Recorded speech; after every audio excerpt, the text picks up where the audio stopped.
ختم اللہ علی قلوبہم وعلی سمعہم وعلی ابصارہم ولہم عذاب عظیم. یہ تین جملے ہیں. پہلا جملہ یہ ہے اور یہ دوسرا ہے اور یہ تیسرا ہے. اس میں ایک جملہ فعلیہ ہے اور دو جملے اسمیہ ہیں. یہ بھی جملہ اسمیہ ہے, یہ بھی جملہ اسمیہ ہے. ہاں یہ جملہ فعلیہ ہے جی. جو پہلا جملہ ہے اس کے اندر ظاہر فعلیہ ہوتا ہی وہ ہے کہ جس کی پہلی جز فعل ہے. تو پہلے نمبر پہ ہے خاتمہ, یہ فعل ہے. کیا ہے؟ ہمارے اسباق کے اندر یہ بار گزری ہے کہ فعل کے لیے فاعل کا ہونا ضروری ہے.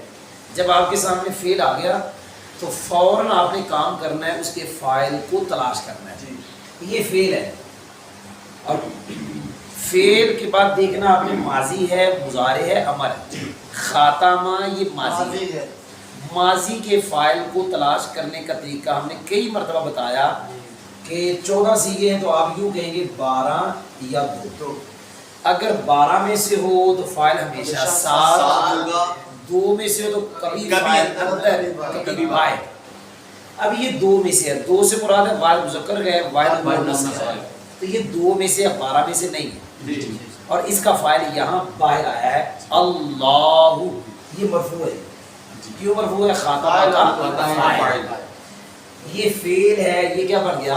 فاعل. آگے جی الا حرف جار ہے, حروف جارہ 17 ہے. باء تاء کاف لام واو نون قلم کا حرف نہیں آتا. الا حتا یہ الا حرف جار ہے. اب جس کے اوپر حرف جار آئے گا اس کے نیچے کسرہ ہی آنا ہے. قلوبی یہ کسرہ ہے با کے نیچے. قلوبی یہ کسرہ ہے. یہ جس کے شروع میں حرف جار آتا ہے وہ فعل نہیں ہوتا, اسم ہوتا ہے. پتہ چلا لفظ قلوب اسم ہے, اس کے شروع میں حرف جار ہے. آگے ضمیر آ گئی. یہ ہم نے کئی مرتبہ بتایا اسم کے ساتھ ضمیر آئے وہ ضمیر مجرور ہوتا ہے اور یہ پکا کہتا ہے وہ اسم مضاف ہوتا ہے, ضمیر مضاف ہوتا ہے. جی ترکیب ہونے لگی ہے. الا حرف جار ہے, یہ مضاف ہے, قلوب ضمیر مضاف ہے. آگے جی واو حرف عطف. یہ بھی ہم نے کئی مرتبہ بتایا حرف عطف کے بعد اگر جار مجرور ہو تو معطوف علیہ جار مجرور ہوگا. یہاں واو حرف عطف کے بعد جار مجرور ہے جی, لہذا پیچھے معطوف علیہ ہم نے اس کو بنانا ہے جو جار مجرور ہے. جی میں اب پورے جملے کی ترکیب کرنے لگا ہوں.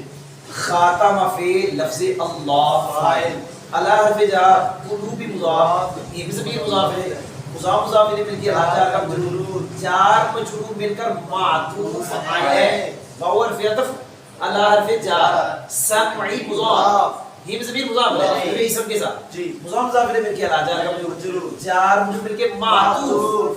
اب یہ معطوف علیہ جار مجرور ہے, معطوف جار مجرور ہے, اور یہ ہمارا نام کا قید ہے معطوف علیہ جار مجرور. معطوف جار مجرور تو پھر متعلق ہوتے ہیں.